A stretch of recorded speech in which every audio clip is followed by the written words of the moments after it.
Hi, this is your favorite contrarian, Gail Brecky, and today the topic I have for you is telemedicine visits. So I became interested in this topic partly because I focus so much on primary care and primary care mindset. So I think from first principles, and I believe that that is the best way for us to improve our healthcare system, is to go back and think through the foundations of how healthcare should work, what things we know are true, and build forward from there. So from a first principle standpoint, the ones that I focus mostly on are actuarial and economic principles like insurable risk and primary care tenets, because primary care is the beginning of all healthcare, and it's ideally where the vast majority of healthcare needs should start. And so the insurable risk principle relates to what sorts of things we should use insurance for, when it makes sense to use insurance and when it doesn't. So insurable risks are unexpected, unpredictable, they're very large, they're catastrophic usually, and they are not routine expenses. So primary care is always a routine expense. It's never a catastrophic expense. It cannot be something that is just thousands and thousands of dollars that's unexpected cost to the patient. So primary care is not an insurable risk. And I think we go wrong right off the bat when we use insurance to pay for primary care, because it sets up all sorts of structures, all sorts of perverse incentives, and everything that's wrong and everything that's so problematic in healthcare can be traced back to how we do primary care. So from that lens of first principles of actuarial and economic principles like insurable risk, and the tenets of primary care, that it should be whole person. It should be about the relationship between the doctor and the patient, ideally over time. The longer the relationship goes on, the more you have longitudinal care, the better relationship you have, the more you know each other, and the better results you get from primary care. And there are other things that we can talk about in terms of primary care as well. But from the standpoint of primary care being so important and that it should be direct, because primary care is not an insurable risk, there should not be insurance involved in the provision of or the paying for of primary care. From that lens, telemedicine visits for primary care become an issue in which using insurance to pay for that is where we start to go wrong. And so I became interested in this issue of telemedicine visits and just looking at how doctors and researchers and advocacy organizations, how they thought about telemedicine visits before COVID and how they're thinking about it now. And it's really fascinating to see how completely differently they're looking at it. And so I think that begs the question, why has this happened? Are we asking ourselves good questions about what we're doing and why we're advocating for things a certain way, why we've completely changed how we're thinking about it and how we're looking at it? So just to review a little bit about how things were before the public health emergency was declared for COVID. Telemedicine visits were only covered in a few situations, and Medicare paid about 30% less for a telemedicine visit than for a visit in person.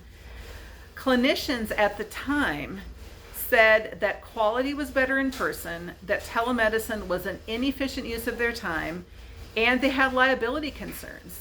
Were they protected from a malpractice standpoint, from a liability standpoint? MedPAC, which is the organization that oversees Medicare, they were concerned about increased utilization and spending. And the primary care advocacy organization, so the AAFP, the ACP, the AAP, said that not all patients are comfortable with telemedicine visits and technology. They said that some concerns, some types of reasons for having a visit are better addressed in person, and that established primary care relationships matter. They also said that more research was needed on diagnostic accuracy, patient treatment adherence, doctor-patient relationships, trust, communication, and therapeutic touch. So while they did recognize the potential benefits, I would say they had a very balanced, a very reasonable, a very responsible view of telemedicine. They weren't jumping in with both feet and basically, taking the stand that this is great for every situation. We need to do more and more and more of this without proper research, without proper understanding. Does this truly comport with how primary care works the best? Does it truly comport with other first principles that we know are true? So when COVID came along, and I think the word that I like to use is, in this context, is COVID shock.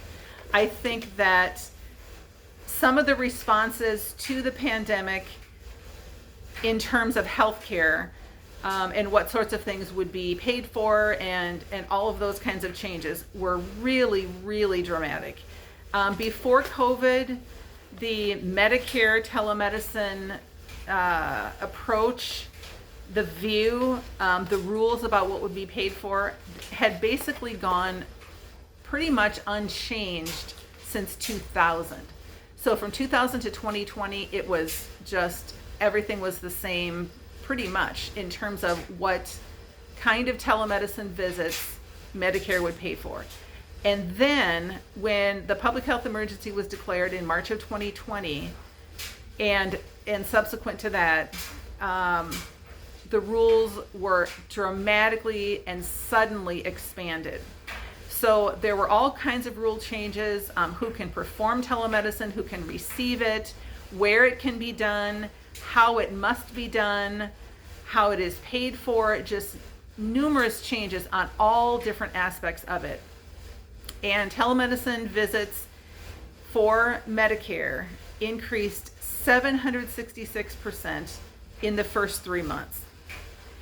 So, of course, it took time for all of that to happen, for the pandemic to settle down, and for things to sort of stabilize in terms of how we were looking at things. We kind of, went through the more panicky period at the very beginning, and so then we started to think about, what are we going to do long term? Should these changes be made permanent? What justifies these changes being made permanent? How should we think about this? And after COVID, the position of MedPAC, I think you could call it a regulatory oversight type of organization. They report to Congress on Medicare. Their position is similar to their position pre-COVID, that they were concerned about how it would change utilization to dramatically open up the floodgates of what Medicare pays for. Part of the issue as well with all of how healthcare works, and this is no exception, is that Medicare rules are followed pretty much blindly by everybody else. Insurance companies, other kinds of insurance. I think somebody decided, a long time ago that made the most sense. It probably is a little bit easier and more streamlined for payers. But I think we have just not examined that assumption, and it's just how we do things now. So that, to my mind, is one thing that makes this issue really important, is that it's not just about what Medicare is paying. It's about how everybody looks at telemedicine visits for primary care, because everybody just follows Medicare. So after the COVID period. So I'm just saying post-COVID, after the, the first couple of years, as we're trying to, think about, okay, going forward, how should we think about this? The advocacy organizations for primary care are, after COVID, they are focusing almost entirely in this area on making Medicare changes made permanent. The Medicare rules for telemedicine primary care visits should be made permanent. They want payment parity so that an in-person visit and a virtual visit get the same payment to the provider. Advocacy organizations claim telehealth can lead to desirable results, but these claims lack evidence. I've tried to track down what they're referring to. I've reached out to these organizations. They either don't respond or they send me something that doesn't contain the justification that it should, if this is going to be based on evidence. They say it can decrease costs and improve health outcomes. And I'm not trying to suggest that nobody benefits, that it's not a good thing for some patients, that there's no Medicare beneficiaries that benefit from easier access to telehealth visits.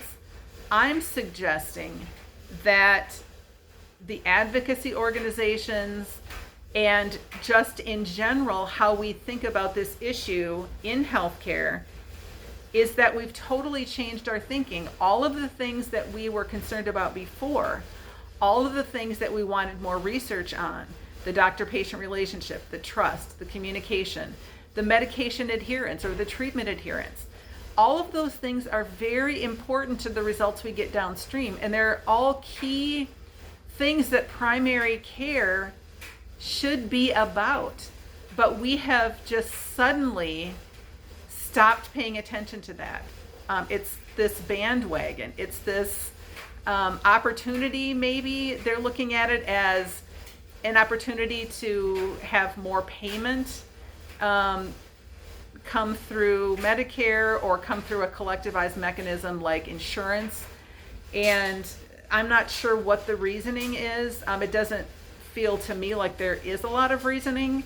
It was just perhaps it appeared to be an opportunity because the COVID shock, if you will, was such a dramatic and sudden change to every aspect of how we think about and pay for telemedicine visits, that they all just felt like we have to, jump on the bandwagon and get this, more collectivized.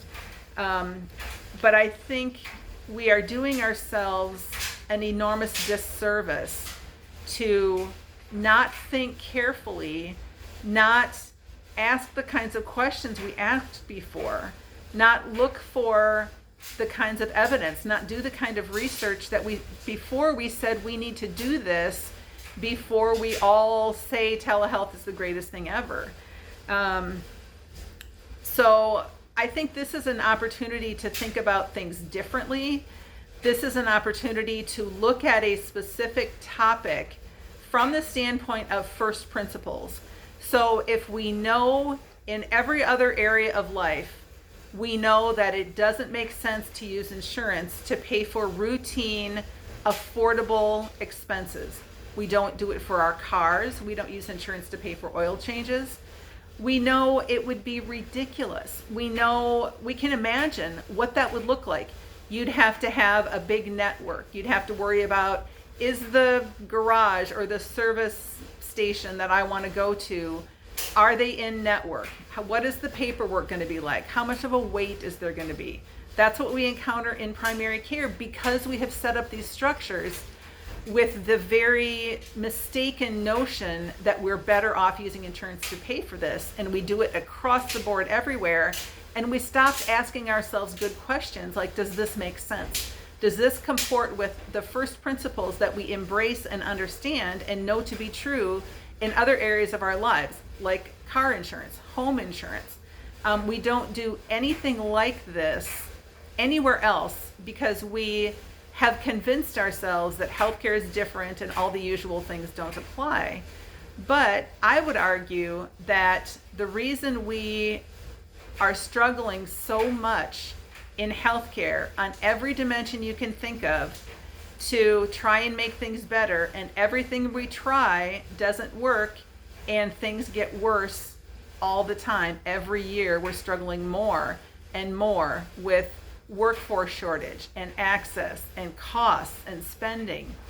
And I would argue that the reason that is happening is because we are not embracing our first principles. We are not asking the kinds of questions that we ask in terms of other goods and services, in terms of other things that everybody needs. Everybody needs access to food. We don't ask the kinds of questions about the distribution of food, and we don't think about the distribution of food the way we do the distribution of healthcare. And as a consequence, we don't have the kinds of problems in any other sector of the economy that we have in healthcare. You might make an exception for education. That's another topic we can perhaps delve into another time.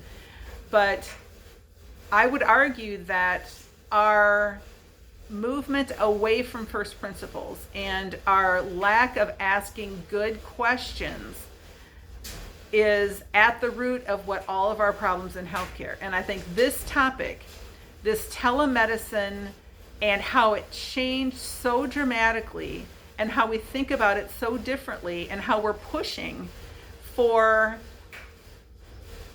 more and more telehealth, telemedicine visits being covered by insurance and by Medicare and other programs, third parties. How we're going to get ourselves into a situation again where we're following the latest shiny object without thinking carefully, without looking at our first principles, and we're going to go down the road again and embrace this like it's going to solve a lot of our problems, and it's going to actually make things worse because we're not thinking carefully and we're not thinking in terms of first principles. So thank you again for joining me on this topic. I do appreciate your listening. I would love to have any feedback you have on this topic or on this format. I've only been trying this for a short time, so tell me what you think about this shorter video topic format. And you may email me at hello@primarycaremindset.com. Thank you.